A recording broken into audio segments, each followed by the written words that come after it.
If I pull this trigger, the world will watch your daughter die." Ivan Kovacs screamed the words across the barricade, and Caleb Navarro's finger froze above the trigger. He had no shot, no time, no chance. The little girl stared through the chaos, straight into his scope, as if begging him to do the impossible. His spotter, Logan Price, whispered, "We're out of options. We miss, and she dies." Then the terrorist's head exploded. No flash, no sound. No one saw the shot. Just death, delivered with surgical silence. Who was Maya Holden, and how did she make that shot? You're watching Veteran Biker. If this is your first time, type 1. If you never miss an upload, hit 2. And if you believe some justice doesn't wait for permission, subscribe now. The world shrinks down to a pinprick of light when you look through a sniper's scope. Everything else, the cold December air, the distant sirens, the frantic chatter in your earpiece, fades into a meaningless blur. All that matters is the triangle of danger in your crosshairs, the terrorist's finger, the child's head, and the unforgiving concrete barrier. Caleb Navarro, a man whose life was a tapestry of calculated risks and successful odds, felt his gut twist into a tight, cold knot. This wasn't just a risk. This was a mathematical certainty of failure. Through the magnified lens of his rifle, a high-powered 338 Lapua Magnum, he saw every detail with agonizing clarity. The child, no older than 8, her face streaked with tears, her small body trembling against the brutalist concrete of the loading dock, a shield that was also her prison. Her mother, a silent, motionless form nearby, a dark stain of blood seeping from a head wound, a brutal reminder of the cost of defiance. The terrorist, Ivan Kovacs, a former Spetsnaz operative turned mercenary, screamed into the wind about government corruption and revenge, his voice a broken, guttural roar that carried across the valley. His eyes, even from this distance, held a manic, unhinged gleam that Caleb had seen on too many desperate men. A look that spoke of a man with nothing left to lose, a man who saw his final act as a righteous, fiery culmination of his life's pain, a look that always ended in tragedy for those caught in his path. Beside him, hunkered against the biting wind, was Logan Price. Logan was more than a spotter. He was Caleb's anchor to reality, a human calculator of wind speed and bullet drop, a voice of reason in the chaos of a firefight. Right now, reality was a cruel mistress. He was hunched over his Kestrel weather meter and ballistics calculator, his face pale and slick with sweat despite the freezing December temperature. "Boss, we're looking at 2,300 meters with these crosswinds," Logan muttered, his voice strained and thin, a stark contrast to the howling wind. "And it's not a steady wind. We're getting 15 to 20 knots from the northwest, and it's shifting every 30 seconds. That's not a variable, that's a hurricane. And that concrete barrier, it's a death sentence. It's blocking 80% of the target, and what little we can see is a fleeting, random exposure."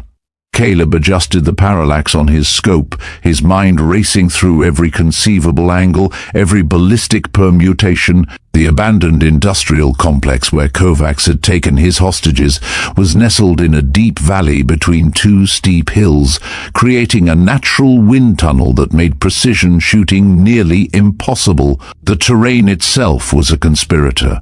The terrorist was positioned behind a formidable concrete loading dock, with only his head and a fraction of his shoulder occasionally visible when he leaned out to shout his demands. It was a fleeting, unpredictable target protected by an almost impenetrable shield. Even with perfect conditions, even if the wind died down to nothing, this is a prayer shot at best, Logan continued, his voice tight with a raw, professional frustration, a sound of utter helplessness that was more terrifying than any battle cry. His words were a bleak litany of mathematical certainty, a relentless march toward a conclusion of inevitable disaster. 1 degree off, and the bullet drifts just enough to clip the kid. 2 degrees and it misses the target entirely, and then he kills her out of spite, out of a pure bloody-minded rage at being thwarted. It's a lose-lose. There's no margin for error here, Caleb, not with those variables. We're not talking about skill anymore. We're talking about a goddamn miracle, a roll of the cosmic dice that we have no business taking. Through his earpiece, Caleb heard the tactical commander's voice, a rising tide of urgency that felt like a cold wave crashing over him. Overwatch, we need a solution. Negotiator says he's escalating. We've got maybe 2 minutes before he starts executing hostages to prove he's serious. The weight of those words, of that ticking clock, settled on Caleb's shoulders, a familiar, crushing burden of impossible decisions that he had carried for 2 decades. In his 20 years as a federal sniper, he'd made shots that others called miraculous, shots that bent the rules of what was possible, threading a needle of steel and velocity through chaos and wind.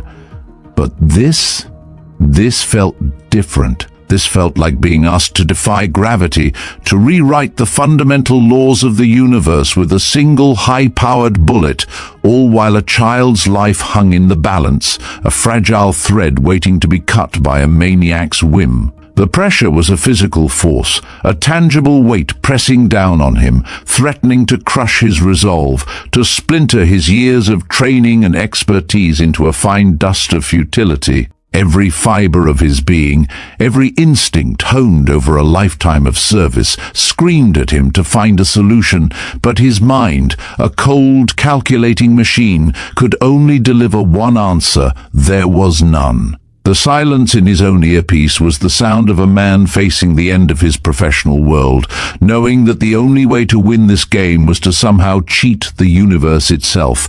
He could see Kovacs's finger on the trigger, the minute, almost imperceptible movements that preceded a kill shot, the flexing of the knuckle, the tightening of the muscle.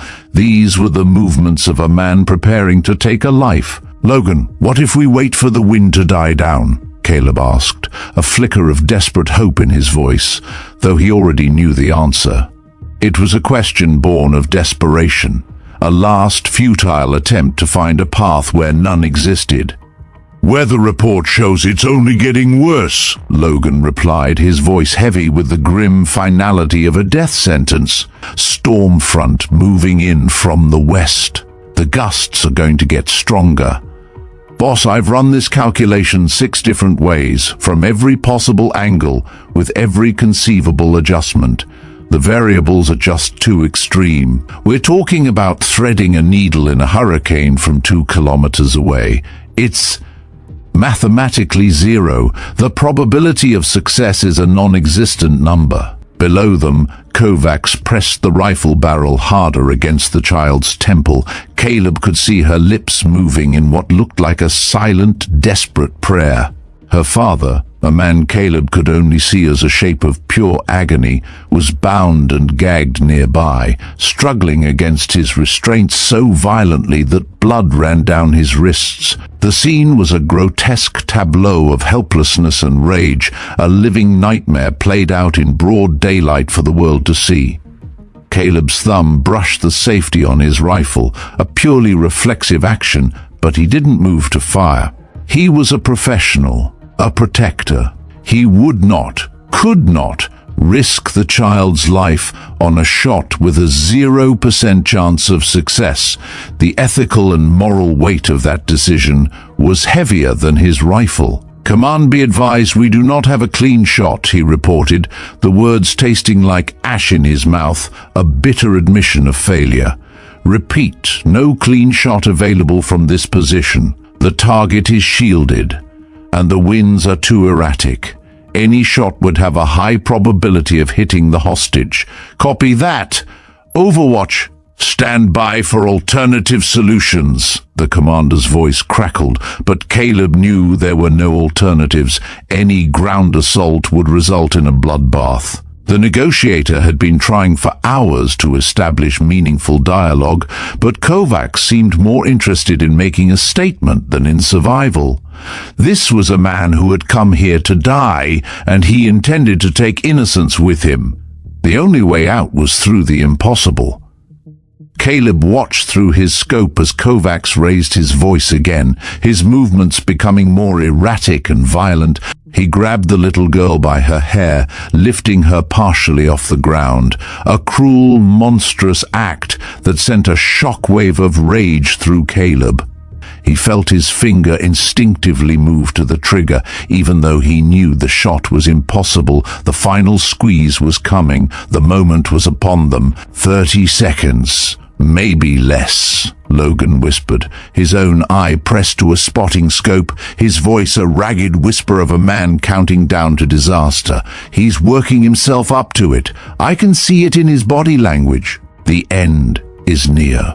The wind howled across the valley, a mournful sound carrying with it the distant wail of sirens and the heavy thrum of helicopter rotors. News crews had gathered beyond the perimeter, their cameras trained on the building where a child was about to die, while the best snipers in the country watched helplessly.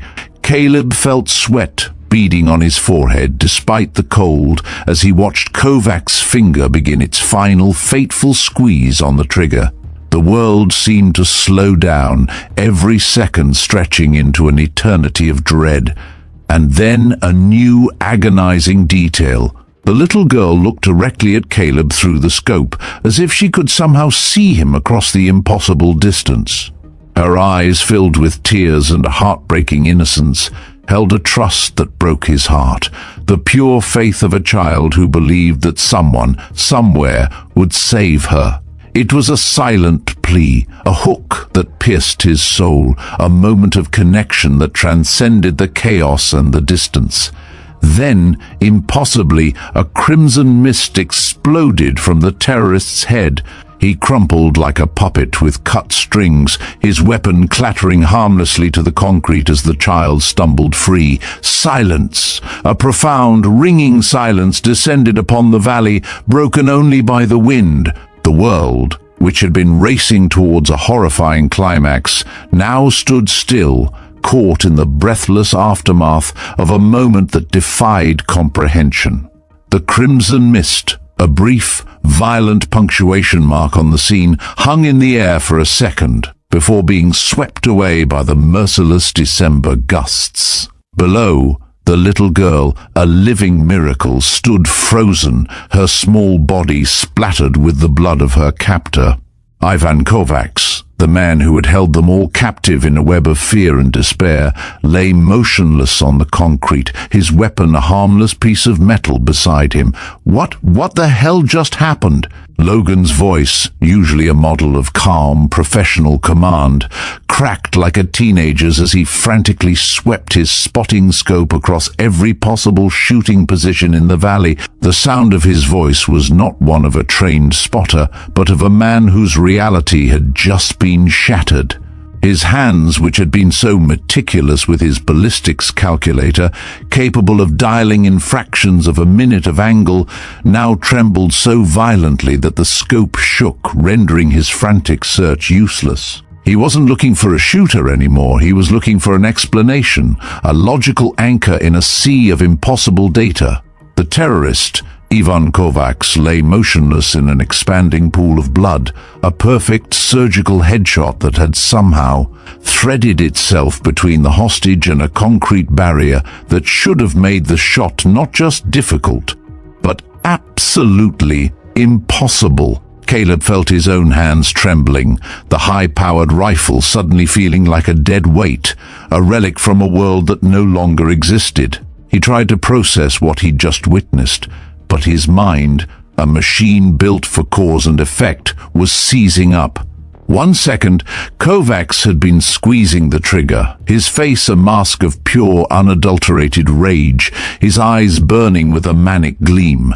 The next, his head had simply exploded. There was no warning, no telltale muzzle flash from any of the hills or high-rises. There was no echoing sound of a distant rifle report, no whisper of a bullet breaking the sound barrier, just a sudden, silent, surgical death delivered from nowhere. The reality of it was a cold, hard slap to the face, a brutal confrontation with the undeniable truth. They had a dead terrorist, a living child, and an unassailable truth that was more terrifying than any enemy they had ever faced.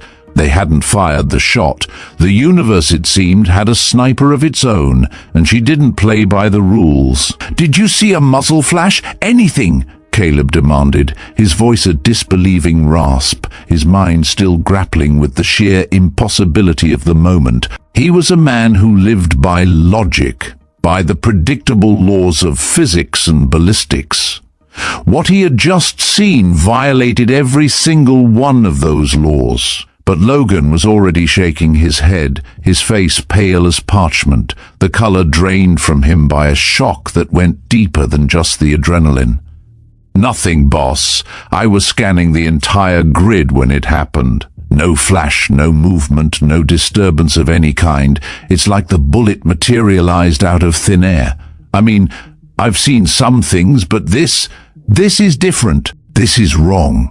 He paused, checking his notes with shaking fingers, his mind desperately trying to make sense of the new, terrifying data.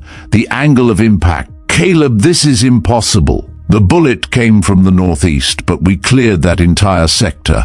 There's nothing there but empty construction sites and that old crane. It would have been impossible to get a line of sight." Through Caleb's earpiece, the disciplined silence of the tactical frequency shattered into a cacophony of chaos. SWAT teams, their professional calm giving way to frantic urgency, were moving in to secure the scene. Medics, their sirens screaming, were rushing toward the hostages. Commanders, their voices sharp with a mix of relief and disbelief, were demanding answers that no one possessed.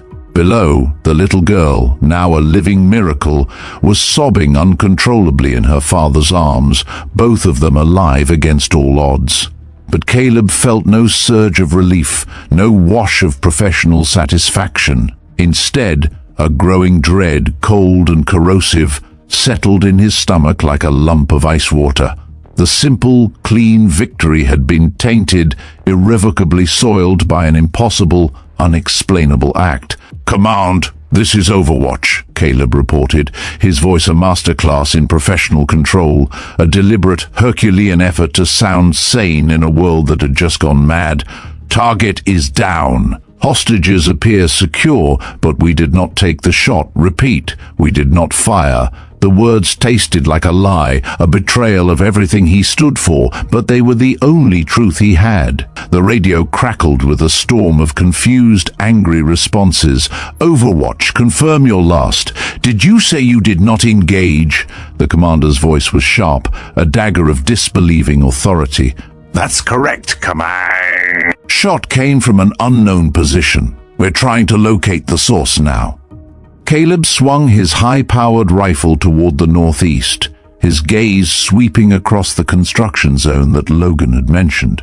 The area was a maze of half-built structures and abandoned equipment, a perfect canvas for concealment, but an impossible one for the shot they had just witnessed. The distance alone would have been a Herculean challenge for the world's best snipers, but the angle was what made it truly impossible. The bullet had somehow, inexplicably, curved around obstacles that should have blocked any direct line of sight, defying the very geometry of the terrain and the fundamental laws of physics. "There," Logan whispered suddenly, his voice tight with excitement, the shock giving way to a frantic search for answers. "The construction crane, about 2 clicks out. I caught something just for a second, a glint, a heat shimmer." Caleb shifted his scope to the massive yellow crane that dominated the construction site.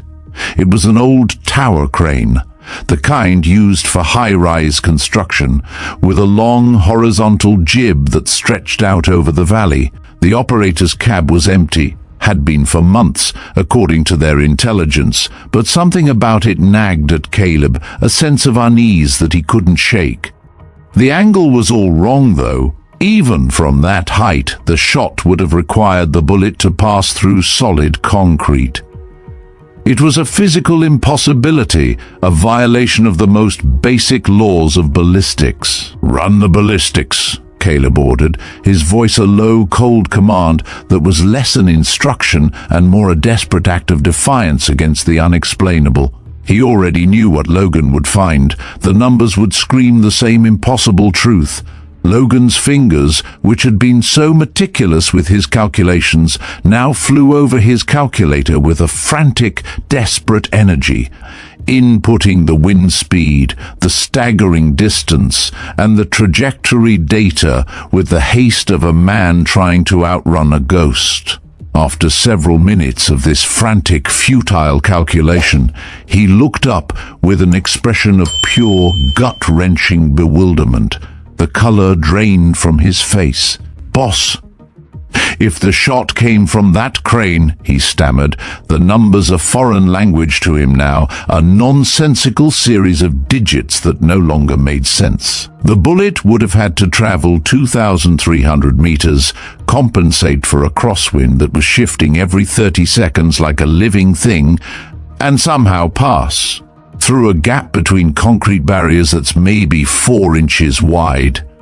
And that's assuming the shooter could predict exactly when Kovacs would move into position.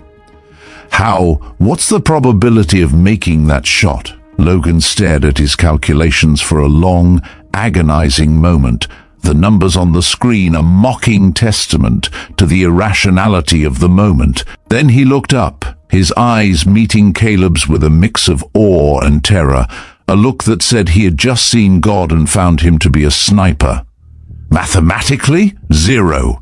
It's a non-existent number, boss. Even with perfect conditions, perfect equipment, and perfect timing, the variables are too extreme. You don't just need skill to make that shot, you need to be able to see the future to know exactly when to fire." The statement hung in the air, a final damning verdict that sealed their investigation into the realm of the impossible. As SWAT secured the scene below, Caleb caught something in his peripheral vision, a glint of light from the crane's operator cab that hadn't been there moments before. By the time he swung his scope toward it, there was nothing but empty air and shadows. But the feeling of being watched, of being evaluated by unseen eyes, crawled up his spine like ice, a cold dread that someone, or something, had just shown them a power that they couldn't possibly comprehend. "Logan, get on the radio. I want that construction site locked down and searched immediately. Every building, every crane, every piece of equipment," Caleb ordered, his voice now a controlled, cold instrument. "Already on it, boss."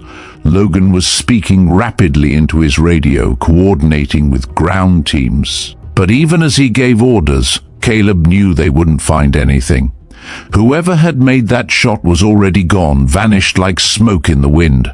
The forensics team was arriving now, their white vans pulling up to the perimeter. Soon they would recover the bullet, analyze the trajectory, and confirm what Caleb already knew. They had witnessed something that defied explanation. A shot that was impossible had saved a child's life. And somewhere out there was a shooter who could bend the laws of physics to their will. Caleb kept his scope trained on the crane for another 20 minutes, watching for any sign of movement, any clue that might explain what had happened. But the construction site remained still and empty, holding its secrets like a grave. The only evidence that anyone had ever been there was a dead terrorist and a living child, and the growing certainty that Caleb had just encountered something far beyond his understanding. The simple, clean lines of his professional life had been shattered, replaced by a complex, terrifying mystery. The chaos on the tactical frequency gave way to a grim professional efficiency. SWAT teams, moving with practiced precision, had secured the hostages. The little girl, now sobbing in the arms of her father, was being checked by medics. The scene was being processed, a tapestry of human tragedy and miraculous escape. But for Caleb Navarro and Logan Price, the mission was far from over. Their pursuit had just begun. Their target wasn't a man with a gun. It was a ghost with a rifle, and the ghost was everywhere and nowhere at once. Logan, his composure slowly returning under the weight of his training, was meticulously cataloguing every detail of the construction site. "It's a needle in a haystack, boss," he muttered, his voice still tinged with awe. "We've got ground teams sweeping every square inch, but there's no way they'll find anything. Whoever made that shot, they weren't humanly there." The phrase hung in the air between them, a terrifying acknowledgement of the impossible. Caleb lowered his rifle, the weight of the weapon feeling foreign and useless in his hands. It was designed for a world of predictable physics and measurable variables, a world that no longer seemed to exist. "We traced the impact," he said, his voice flat and determined. "The bullet had to come from somewhere. The angle doesn't lie, even if everything else does." He and Logan moved from their concealed position, their focus now shifting from observing to investigating. They joined the forensics team at the scene of the crime. Detective Dr. Layla Voss, the FBI's lead ballistics expert, was already there, her usually steady hands trembling slightly as she examined the terrorist's body. She held up the recovered bullet with tweezers, her brow furrowed in a deep frown. The pristine copper jacket, the perfect rifling marks, it was all wrong. The bullet should have been deformed, mangled by its flight path and its final impact. Instead, it looked as if it had been fired from a short range into a soft target.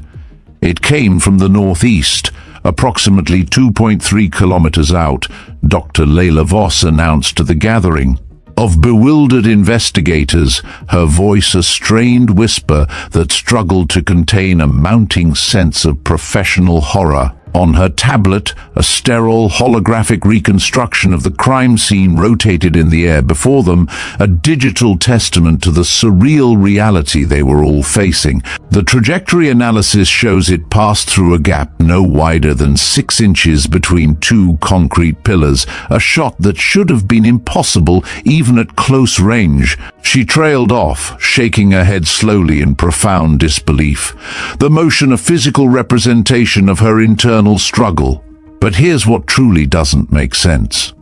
The bullet maintained perfect stability throughout its entire flight path. No tumbling, no deviation, no measurable loss of velocity. It's as if the wind, gravity, and obstacles simply didn't exist for it. Caleb felt his world tilting on its axis, every foundational pillar of his understanding of reality cracking under the immense pressure of the evidence. He stared at the ballistics report, a series of cold, hard numbers on a screen that seemed to mock everything he had ever learned about physics and marksmanship. The shot had required not just impossible accuracy, but a supernatural, godlike timing. Dr. Voss had been working closely with Dr. Elias Trent, the FBI's consulting physicist, a man whose reputation was built on his ability to explain the unexplainable, to bring clarity to chaos. But even he, the arbiter of scientific reason, was stumped. He'd meticulously modeled every possible trajectory, accounting for every variable, from the fierce gusting wind to the imperceptible spin of the earth, and every single model came back with the same result: a dead end. The data was screaming at them, telling them the truth was a lie. There is no physical way for a bullet to travel from any position on that construction site to the target location, Doctor. Elias Trent stated, his voice a low, heavy monotone that struggled to contain the seismic shift occurring in his mind. He wasn't just reporting a fact, he was confessing to a profound intellectual failure, a crumbling of the very foundations of his scientific world. The concrete barriers create what we call a ballistic shadow, an area that is completely protected from direct fire.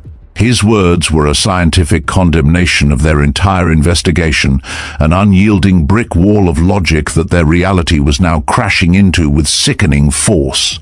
A cold, hollow sensation bloomed in the pit of Caleb's stomach, a vacuum where his sense of certainty used to be.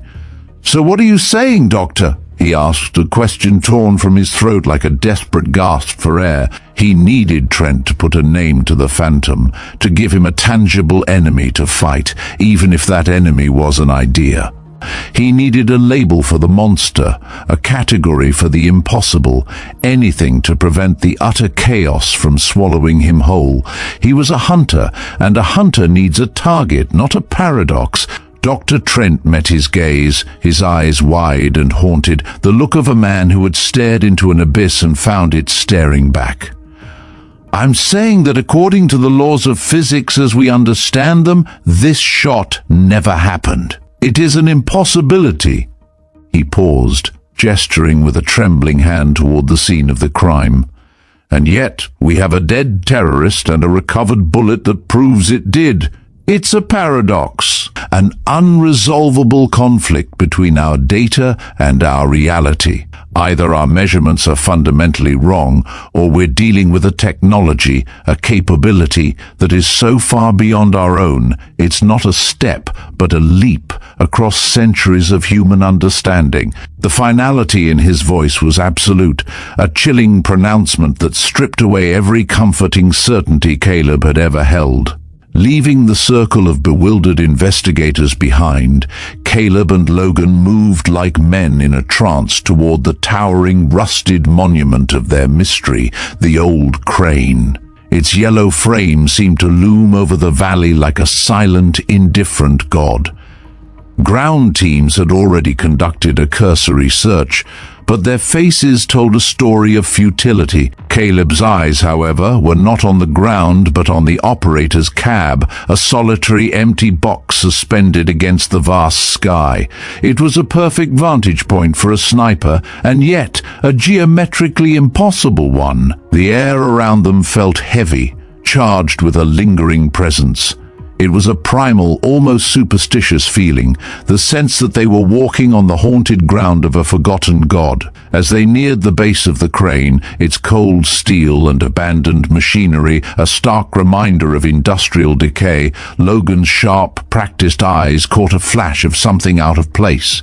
A single, almost imperceptible detail that screamed of deliberate intent amidst the chaos. "Boss, over here," he said, his voice a tense whisper. He pointed to a small pile of discarded construction materials near the crane's access ladder. Nestled among the debris, almost completely hidden, was a small, unassuming hairpin. It was made of a plain black plastic, the kind you'd find in any drugstore. But something about it felt wrong. It felt too deliberate. Caleb knelt, using the tip of a pencil to lift the object carefully. It was a standard hairpin, a common mundane item you'd find in any drugstore, yet the way it sat on the ground, almost perfectly placed amidst the debris, felt less like a forgotten object and more like a deliberate breadcrumb left on a trail. He turned it over in his hand, the small plastic object suddenly feeling like an artifact from another world. Embedded in the plastic, almost invisible to the naked eye, was a tiny glinting object. "What is that?" Logan asked, his head cocked to one side, his voice a low, tense whisper.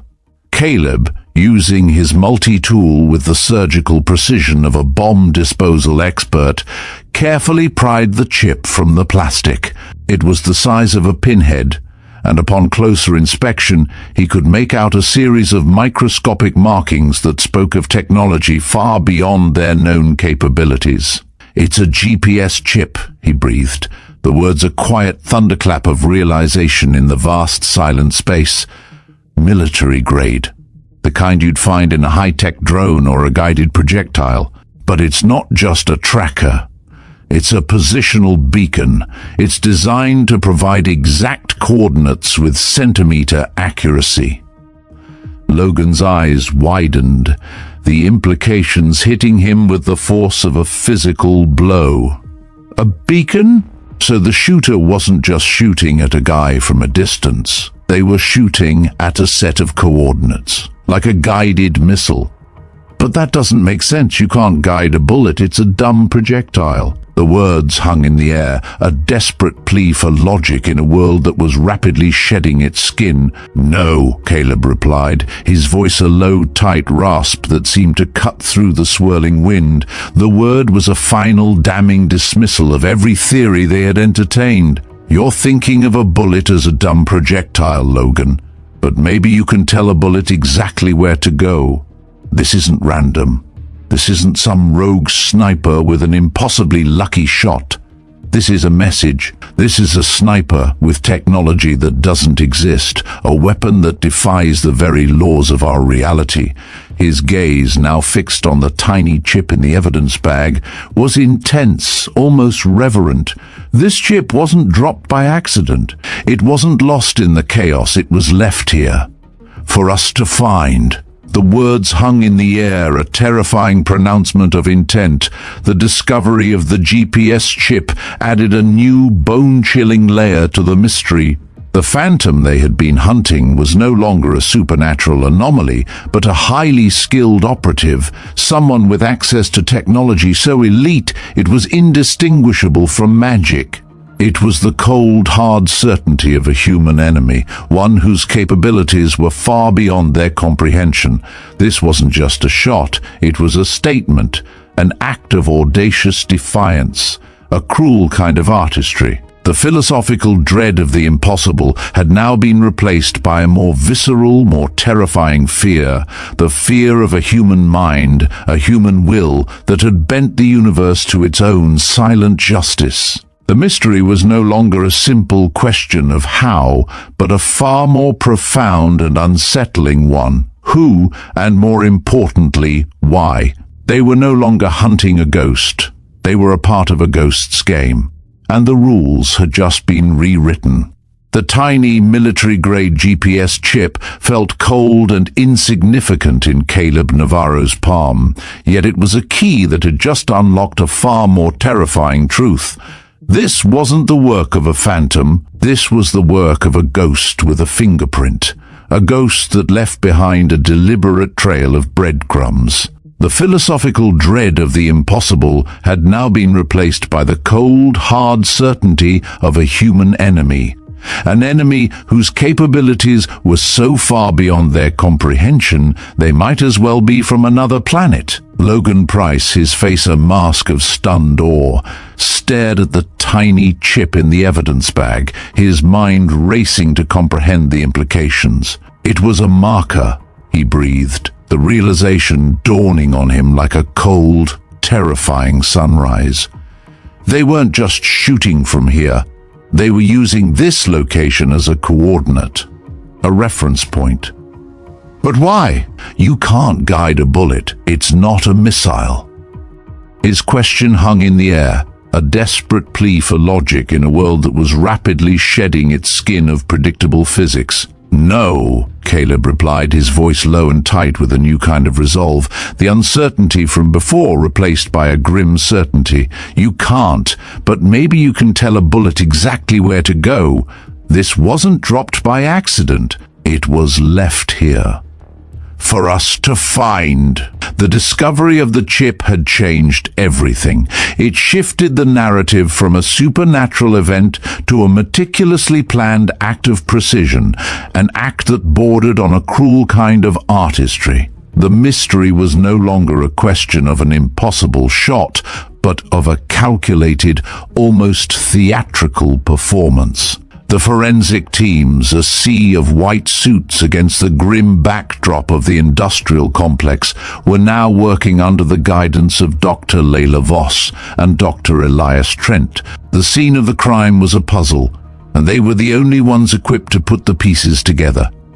Caleb and Logan, their roles as snipers momentarily suspended, were now witnesses and key sources of information. They stood by as the experts meticulously documented every detail, every angle, every shadow. Each measurement a desperate attempt to find a single logical anchor in a sea of impossible data. Dr. Voss, her dark hair pulled back in a severe bun, stood over the body of Ivan Kovacs, a three-dimensional laser scanner whirring softly as it mapped the scene with pinpoint accuracy. The data was fed directly into a tablet, creating a holographic replica of the crime scene that floated in the air before them. It was a perfect, sterile recreation of the violent chaos that had unfolded hours ago. On the screen, the trajectory of the bullet was highlighted in a brilliant red line. It originated from the northeast, from the very location of the old crane. But as the simulation ran, the red line vanished abruptly, blocked by a simulated concrete barrier. The ballistic shadow was absolute. "It's the same result," Dr. Voss announced, her voice filled with a professional resignation that couldn't quite hide the bewilderment. "The shot is impossible from that position. The line of sight is completely obstructed. There's no angle, no ricochet, no window of opportunity that would allow a projectile to travel from the crane to the target. It simply doesn't work." Dr. Trent, the physicist, ran his own simulations on a separate laptop. His models, factoring in every conceivable variable, wind speed, barometric pressure, even the spin of the Earth, all confirmed the same impossible conclusion. Even if we assume a perfectly stable bullet fired at the perfect moment, the geometry of the obstacles makes it a non-starter. This is not a question of skill. This is a question of physics. The bullet would have to pass through solid matter to reach its target. Caleb's eyes were fixed on the screen, his mind trying to reconcile the image of a dead terrorist with the scientific certainty that he should still be alive. He was a man who believed in the tangible, in the cold, hard truth of a bullet's path. But the truth before him was neither cold nor hard. It was a paradox wrapped in an enigma. He found himself thinking about the little girl's eyes, the moment of impossible connection.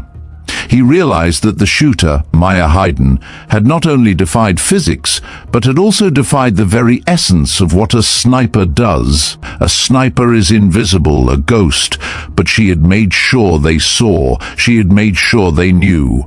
"The bullet," Caleb said, his voice cutting through the professional chatter, "the recovered 338 Lapua round. We need to look at it again. There must be something we're missing."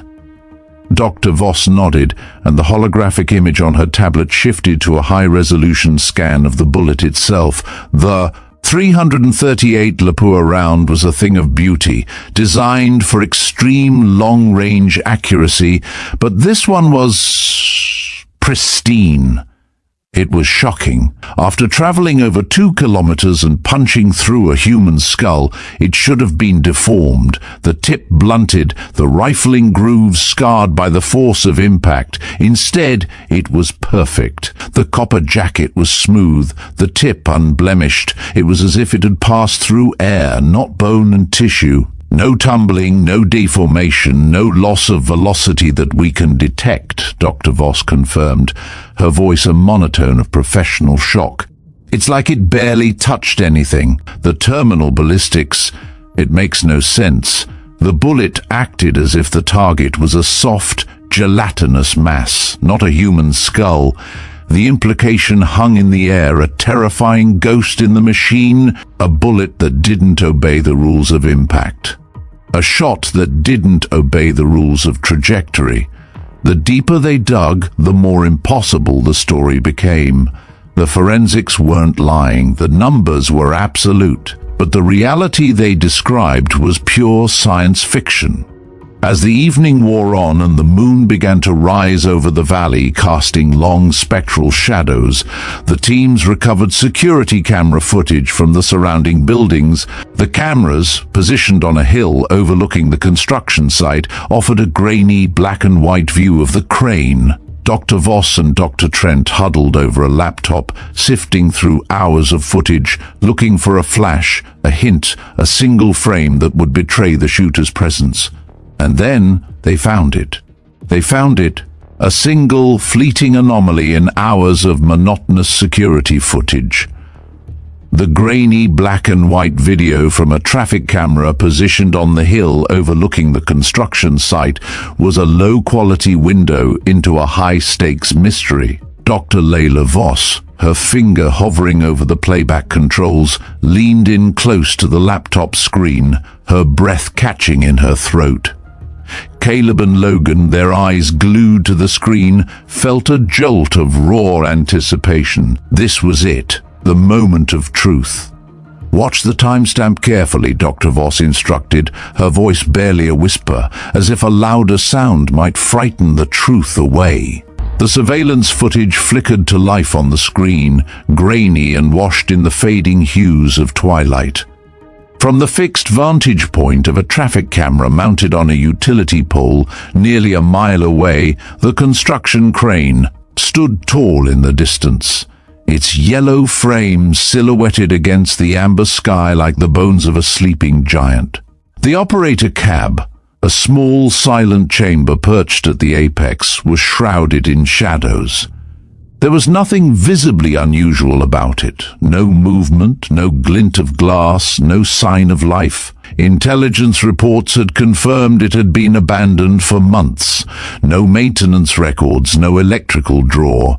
Dead steel, inert. But then the timestamp in the top right corner of the footage, 3:47:22 p.m., ticked forward like the beat of a countdown, and at exactly 3:47:23 p.m. the video changed. Not dramatically, not like an explosion, not even like a shot fired. It was subtle, almost easy to miss, a shimmer, a distortion of air like the quivering waves above hot asphalt. It rippled just once, blooming outward from the operator cab in a soft pulse that bent the surrounding light. It didn't flash, it didn't flare. It whispered through the screen like an echo of something not meant to be seen. A pulse of heat, an energy signature, a mirage. Whatever it was, it lasted only a single frame, 1/30th of a second, before vanishing entirely. No sparks, no figure, no rifle barrel, and then, at 3:47:26 p.m., precisely 3 seconds later, Ivan Kovacs's skull erupted into a mist of blood and bone. Caleb Navarro, standing just behind the tech analyst, leaned in toward the monitor, his eyes narrowing as he tried to force meaning from the meaningless. "Run it again," he said, his voice steady but sharpened with confusion. The analyst rewound. Hit play. Same thing, the crane, the empty cab, the shimmer, the detonation of a human head across a concrete platform miles away. But this time, Caleb wasn't watching the crane. He was watching the edges, the frame, the air itself, and what he saw chilled him far more than any weapon ever could. Because there was nothing, no shooter, no weapon, no muzzle flash, no vibration in the camera, no pressure wave. It was as if the atmosphere itself had blinked, and in that blink, death had traveled across a city with surgical precision. It defied not just physics, it defied presence. There was no evidence of movement, no access point, no exhaust, no trace of human interference. It was as if a decision had been made inside that cab, and reality had simply obeyed. Caleb straightened, his jaw tightening as he stepped back from the screen. It wasn't the shot that haunted him now, it was the absence, the silence, the intent, the eerie elegance of a kill that left no signature, only consequences. And somewhere out there, the person who had done it wasn't hiding. They were watching. Logan, who had been silent throughout the briefing, finally spoke up, his voice hushed with a dawning horror. "What if we're looking at this all wrong?" He pulled out his own tablet showing a satellite image of the construction site. Look at the crane's position. The jib extends out over the valley, but there are maintenance platforms along its length. Someone could have positioned themselves anywhere along that arm. They wouldn't have to be in the cab. Dr. Voss shook her head grimly, her gaze unwavering. We thought of that. We've analyzed every possible shooting position along the crane structure, from the base to the tip of the jib. The problem isn't just the distance, Logan. It's the angle. From any position on that crane, the shot would have required the bullet to pass through solid concrete. The barriers that were protecting Kovacs should have made him completely invisible to any shooter in that area. It's a fundamental truth of geometry. A straight line is a straight line. The group fell silent as the implications sank in. They weren't just dealing with an impossible shot. They were dealing with a shot that violated the basic laws of physics. Bullets couldn't curve around obstacles or pass through solid matter. Yet somehow one had done exactly that. The pristine condition of the bullet, the inexplicable heat shimmer, the impossible trajectory, it all pointed to a truth so terrifying it was easier to dismiss it as a collective delusion. Dr. Elias Trent, the physicist, had been quietly running calculations on his laptop throughout the discussion, his fingers flying across the keyboard, his face a grim mask of concentration. Now he looked up with an expression of scientific bewilderment that Caleb had never seen before. I've modeled every possible trajectory, every variable, every conceivable ricochet scenario, he announced, his voice thin and strained, as if the words themselves were physically painful to utter. I have modeled for wind, gravity, air density, even the Coriolis effect, and every single model comes back with the same conclusion. There is no physical way for a bullet to travel from any position on that construction site to the target location. The concrete barriers create what we call a ballistic shadow, an area that is completely protected from direct fire. So what are you saying, Doctor? Caleb asked again, the question now a desperate plea for an answer, any answer. I'm saying that according to the laws of physics, this shot never happened, Doctor, Trent replied, his voice carrying the weight of a man whose fundamental understanding of reality had just been shattered. Yet we have a dead terrorist and a recovered bullet that proves it did. It's an unresolvable paradox. Either our measurements are all fundamentally wrong, or we're dealing with a technology that's decades, possibly a century, ahead of anything currently known to exist. A bullet that can be fired from an impossible position, that can travel through what should be an impenetrable obstacle, and that can arrive at a location before its target even gets there. That's not a sniper, that's a god. Caleb's world, a world built on logic, on the predictable paths of a bullet and the cold, hard rules of engagement, was crumbling. The reality he knew had been replaced by something far more complex and terrifying. The shooter, Maya Hayden, was a ghost, a paradox, an entity that operated outside of time and space, a being that bent reality to her will to deliver a single perfect act of justice. The mystery was no longer a puzzle to be solved, it was a truth to be endured. The forensics didn't lie, the numbers were absolute, but the story they told was a nightmare. The truth was a heavy, cold weight, settling in Caleb Navarro's gut like a block of ice. The forensics didn't lie. The physics didn't lie. The impossible shot was a fact, a ghost in the machine of their investigation. While Dr. Layla Voss and Dr. Elias Trent continued to grapple with the paradoxical evidence, Caleb knew the real answers wouldn't be found in data sets or ballistic models. They would be found in the one place they knew the ghost had been, the old tower crane, leaving the white-suited investigators to their scientific bewilderment. Their sterile world of data and models unable to compute the impossible, Caleb and Logan made their way back to the foot of the towering yellow crane.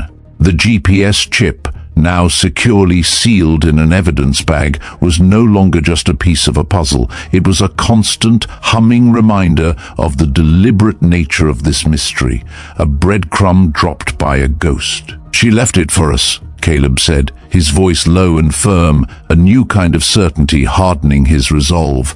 "This isn't a puzzle to be solved, it's a personal invitation." Their ascent began. The climb up the rusted, creaking ladder to the operator's cab was more than a physical act. It was a visceral manifestation of their professional crisis. Each rusted rung was a question, each upward step a step further away from the predictable world they had dedicated their lives to protecting. The wind, which had been a tormentor during the hostage crisis, now felt like a taunting presence, a low, mocking whisper of the power that had bent it to its will. It was the breath of the phantom, a reminder that they were now on her turf, playing by her rules. As Caleb climbed, his mind replayed the scene. The heat shimmer on the camera footage, the pristine bullet, the impossible timing. It all added up to one conclusion. The shooter, Maya Hayden, had not just made a shot.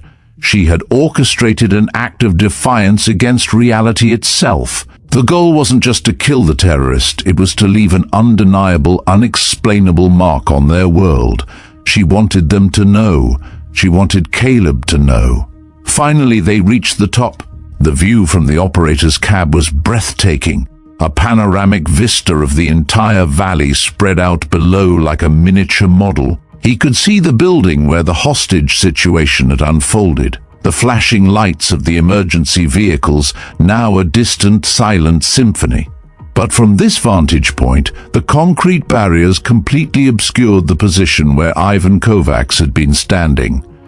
Dr. Trent's model was right. There was no line of sight. It was a physical impossibility. Caleb's eyes, however, weren't focused on the crime scene. They were scanning the small enclosed space of the cab itself. It was dusty and abandoned, littered with old newspapers and a coffee cup thick with mold. The ghost had been here, but she had left no trace. No fingerprints, no residue, nothing. But Caleb knew a ghost didn't leave a GPS chip without a reason. She was a sniper, a master of misdirection. He had to think like her. He had to look for what wasn't there. He ran his hand along the steel walls of the cab, his fingers searching for a flaw, a secret, a place where a ghost might leave a message. And then he felt it. A small piece of paper, folded precisely, wedged into a tiny gap between two steel plates near a defunct control panel. It was a detail a cleaning crew would have missed, a detail a sniper, with her meticulous attention to detail, would have known to be the perfect hiding spot. With trembling fingers, he extracted the paper and unfolded it. On the small slip, written in a precise, almost calligraphic handwriting, were a series of numbers and letters. Coordinates: 41.261 1995.86 AW. "What is it, boss?" Logan asked, his voice full of an anxious curiosity. "Coordinates," Caleb replied, the single word, a quiet thunderclap of realization. "She's still guiding us. She's telling us where to go next." The coordinates traced a silent line to a derelict warehouse on the edge of the city, 15 miles from the site where Ivan Kovacs had fallen. On the surface, it looked like nothing, an old freight distribution center long since forgotten by shipping companies, surrounded by chain-link fences warped by rust and time. To the untrained eye, it held no tactical significance, no vantage point, no field of fire, no direct correlation to the crisis they had just survived. But Caleb Navarro wasn't looking with an untrained eye. He knew, felt, that this wasn't arbitrary. Whoever left that GPS chip had chosen this place deliberately. The ride there was a slow-motion procession of flashing red and blue lights against grey concrete and dying daylight. Inside the lead SUV, Caleb sat stone still beside Logan, the radio chatter buzzing in the background like static ghosts. No one spoke. No one dared guess what they'd find. The FBI tactical unit had taken command of the operation, moving with urgency but without conviction. Because they weren't chasing a suspect anymore, they were chasing something that wanted to be found, and that, more than anything, unnerved them. It wasn't a manhunt, it was a breadcrumb trail left by a phantom marksman, someone who could have vanished without a trace, but instead left clues, coordinates, a chip embedded in a hairpin, not to escape but to be understood or warned. And that quiet message was far more dangerous than any overt threat. As they neared the warehouse, even the most seasoned agents in the convoy could feel it, a shift in the air. This wasn't just about evidence, it was about revelation. The rules had changed, and they were walking willingly into something far bigger than a single impossible shot. When they arrived, the warehouse was a vast, empty expanse of concrete and shadow. Dust motes danced in the lone shafts of moonlight that pierced the grime-streaked windows. The air was still and cold, a stark contrast to the frantic energy of the crime scene. There, in the center of the vast empty floor, was their next clue, a single spent casing, A338 Lapua Magnum round. The single spent casing lay on the cold concrete floor of the abandoned warehouse, a silent, damning piece of evidence that defied all logic. It was A338 Lapua Magnum round, the same caliber as the bullet recovered from Ivan Kovacs's skull. Caleb knelt down, his fingers hovering over the brass. It was still faintly warm to the touch, a ghost of heat that spoke of a recent, terrifying presence. The air itself seemed to hum with a residual energy, a lingering echo of an act that should have been impossible. Dr. Layla Voss, her face etched with a look of profound disbelief, was the first to speak. "The ballistics, the rifling marks will match," she said, her voice a strained whisper. "This casing came from the same weapon that fired the bullet. But that's not possible. The warehouse has a clear view of nothing but empty farmland. There is no line of sight to the hostage location. No way for a shot fired from this position to reach its target." The room was filled with the silent, collective dread of men whose world had just been shattered. They were standing in a physical testament to a paradox. The bullet, a cold, hard fact, had traveled an impossible distance from an impossible angle and had arrived at its destination from a location that should have been completely irrelevant. The spent casing, another cold, hard fact, proved it had been fired from a place that could not possibly have hit the target. The evidence was a lie, and yet it was all they had. Logan, his eyes wide with a mix of fear and awe, swept his flashlight across the vast empty space. "It's like a magic trick, the classic misdirection. She wants us to focus on the impossible shot from the crane, while the real impossible shot was fired from here." But Caleb knew it was more complex than that. The coordinates had led them here. The GPS chip had been at the crane. The ghost was playing a game with them, a game where the rules were unknown and the stakes were reality itself. He lowered his flashlight beam to the floor, illuminating the area directly beside the spent casing. There, burned into the concrete floor as if by a searing hot acid, were words. "Some shots demand silence, some justice leaves no trace." The words were not written, but etched with surgical precision, the letters a perfect, crystalline scar on the unforgiving surface of the concrete. It was a message, another breadcrumb left by the phantom sniper. But what did it mean? What kind of weapon could etch words into concrete with a laser-like precision and then fire a bullet with the same uncanny physics-defying power? Dr. Voss, her professional curiosity overpowering her fear, knelt down to examine the etching. "This wasn't done with acid," she murmured, her voice filled with a mixture of professional awe and dawning terror. "The edges are too clean, too perfect. This looks like it was done with an energy source. A laser, maybe, a high-powered one, but there's no equipment here, no power source, nothing." The silence that followed was heavy with implication. The ghost, Maya Hayden, was not just a sniper. She was a creator, a wielder of a technology that was a century beyond their grasp. She could bend time, space, and reality to her will, all to deliver a single perfect act of justice. The shot from the crane, the impossible trajectory, the pristine bullet, the etched message, it was all a symphony of impossibility, a carefully choreographed performance designed to shatter their understanding of the world. As night fell over the warehouse, Caleb stood alone in the darkness, holding the spent casing and trying to make sense of a world that no longer followed the rules he understood. Somewhere out there was a shooter who could make bullets travel impossible distances, curve around obstacles, and arrive at their targets before they were even fired. The question that haunted him wasn't just who they were, but what they were, and whether they were even human at all. The case file would remain officially unsolved, but Caleb would carry the truth with him forever, that in a world of limitations and impossibilities, there were still those who refused to accept either. The phantom sniper was a force of nature, a silent judge, and he was a witness to her verdict. And he knew with a chilling certainty that this was just the beginning. The ghost had left him clues, not to find her, but to prepare him.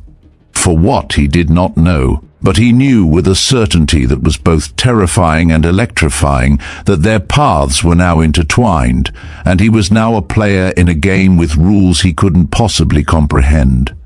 The silent justice had just begun. For Caleb Navarro, the world had been fractured into two distinct periods, life before the shot and life after. The 3 weeks that followed the incident were a descent into a private hell of restless nights and waking nightmares. Sleep became a battlefield where fractured physics and impossible geometries waged a war against his sanity. The official report, a cold and clinical document, was a sanitized lie. Stripped of all the impossible details that made it a terrifying truth, it read like a work of mediocre fiction. Unknown sniper eliminates terrorist threat from undetermined position. The dry, bureaucratic language was a flimsy shield, a desperate institutional attempt to make the inexplicable mundane, to file away the impossible as an administrative anomaly.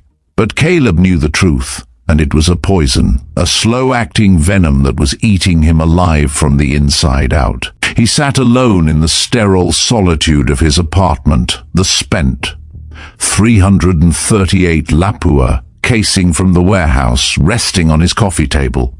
It was more than a piece of evidence, it was a silent accusation, a physical tether to the event that had shattered his reality. He had never officially reported it, a cardinal sin for a federal agent, but the truth was he couldn't. It was a piece of a puzzle too large, too terrifying for the human mind to process.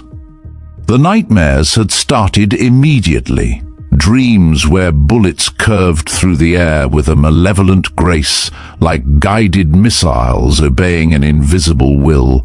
Dreams where shadows moved with deadly precision through impossible geometries, and where time itself seemed to bend and warp around the desires of an unseen marksman. He would wake up in a cold sweat, his sheets soaked with perspiration, the metallic taste of copper and the acrid flavor of fear coating his tongue. The image of a single perfect bullet burned into his mind's eye. His phone, a mundane piece of technology, buzzed with a text from an unknown number. The message was simple, stark, and terrifyingly direct. There was no greeting, no context, just a command: rooftop now.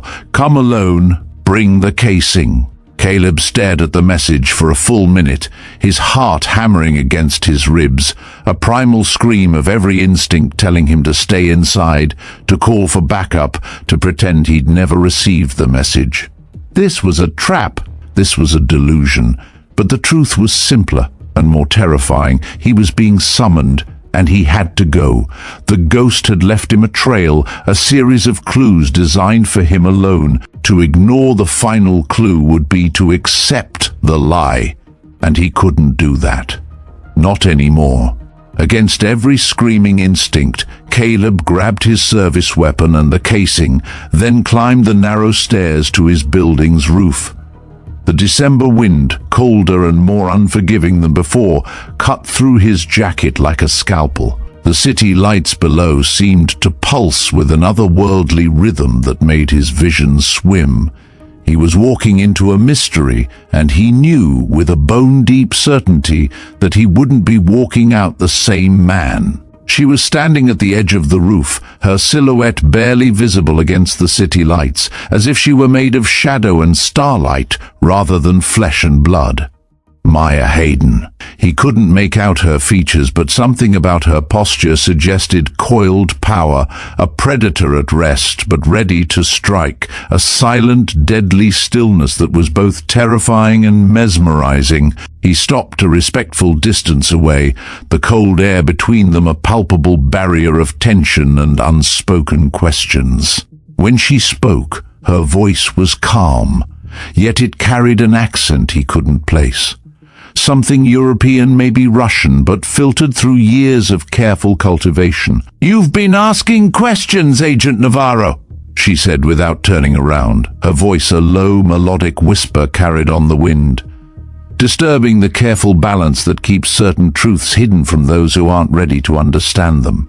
Caleb found his voice, though it came out rougher than he intended, a raw sound in the biting wind. "Who are you?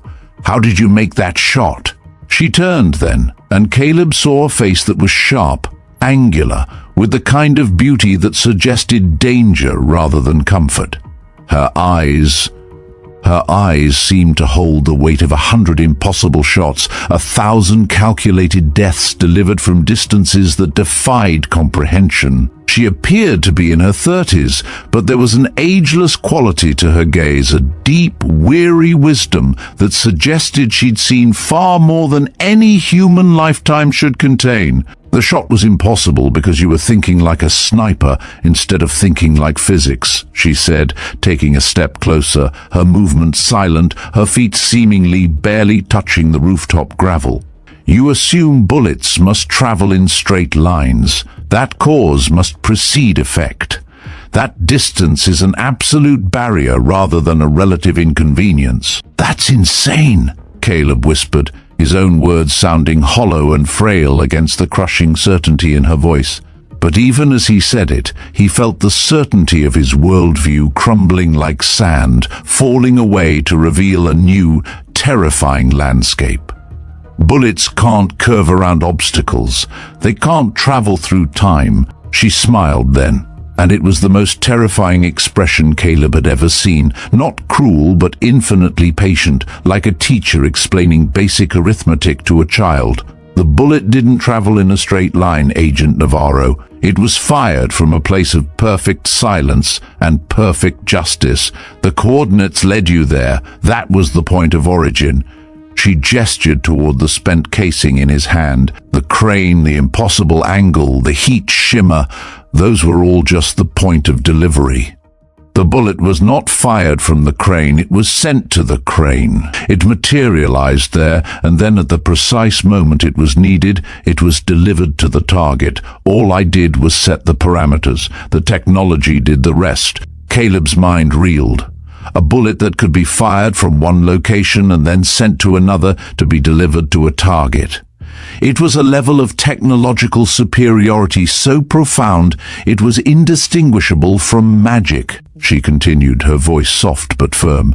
"You're thinking like a federal agent, Agent Navarro. But some problems can't be solved with handcuffs and a Miranda warning. Some justice can't be contained within the geometry of your world." "What are you?" he asked, the question torn from his throat like a confession. "I'm what happens when someone refuses to accept that justice has limitations," she replied, stepping backward toward the edge of the roof, her silhouette once again becoming one with the shadows. "When someone decides that distance, time, and physics are merely suggestions rather than absolute laws. The child lived because someone needed to die, and I was in a position to make that happen. My shot demanded silence and left no trace, because that is the nature of the justice it delivered. But why? Why save her? Why reveal yourself to me?" he pleaded, a final desperate attempt to understand the ghost, the woman who had shattered his world. She paused at the very edge of the roof, balanced on the precipice like a dancer frozen in mid-leap. "Because some shots require witnesses, Agent Navarro. Because some truths need to be remembered, even if they can never be officially recorded. And because someday when you're faced with another impossible situation, you'll remember that impossible is just another word for what hasn't been done yet." Before Caleb could respond, she stepped backward off the roof, and when he rushed to the edge, there was nothing below but empty air and the growing, terrifying realization that some mysteries were meant to remain unsolved. The only evidence she'd ever been there was the spent casing in his pocket and the knowledge that somewhere in the darkness, justice wore a human face and carried a weapon that could rewrite the laws of reality. As Caleb stood alone on the rooftop, staring into the abyss where she'd vanished, he understood that his life had been divided into two parts, before the impossible shot and after, and he would spend the rest of his days wondering if he'd encountered an angel of death, a time traveler, or something far stranger than either. The case file would remain officially unsolved, but Caleb would carry the truth with him forever, and so, officially, the case was closed. Not solved, but simply filed away, a ghost in the annals of law enforcement, a cold file in an evidence room, a mystery deemed too improbable to ever be marked as anything but unsolved. But for Caleb Navarro, the case would never truly be over. It lives on, a haunting presence that permeates the silence of his apartment, in the relentless torment of his sleepless nights, in the tangible disquieting weight of the spent casing he keeps tucked away in a locked box, a single silent piece of evidence that tells a story no one would ever believe. It is the story of a man who looked into the scope of his rifle, a lens through which he had always viewed a predictable world of physics and geometry, and saw the end of that world as he knew it, only to have it rewritten, not by a pen, but by a ghost. The final words of Maya Hayden, a voice that was both a whisper and a thunderclap, echo in his mind, a constant low thrum beneath the surface of his thoughts. Impossible is just a word for what hasn't been done yet. It's a terrifying truth, but also, in a strange and profound way, a liberating one. It shattered his world, yes, but it also opened his eyes to a new one. A world where the rules are not as absolute as he once believed. A world where justice, a concept he had always thought of as bound by legalities and limitations, can find a way, even when all the known paths are blocked. He is no longer just a sniper, a man who lives and dies by the predictable laws of ballistics and the straight-line path of a bullet. He is something else now. He is a witness, a keeper of a secret so profound it could change everything. A secret that tells him that there are forces at work in the world that he can't comprehend, powers that exist outside of his understanding, and that the only thing more dangerous than not knowing the truth is living with it, alone, in the quiet solitude of his own mind. What do you think? Was Maya Hayden an angel of justice or something far more dangerous? Was her act a benevolent miracle or a chilling demonstration of a power too great for humanity to comprehend? We want to hear your thoughts. The truth in stories like these is often found in the discussion. Thank you for joining us on this journey into the impossible. Here at Veteran Biker, we're passionate about stories that challenge the status quo, stories that make you question what you know to be true. If you enjoyed this journey into the shadows, be sure to hit that subscribe button and ring the bell so you don't miss our next adventure. We've got more tales of impossible shots and unseen heroes waiting for you.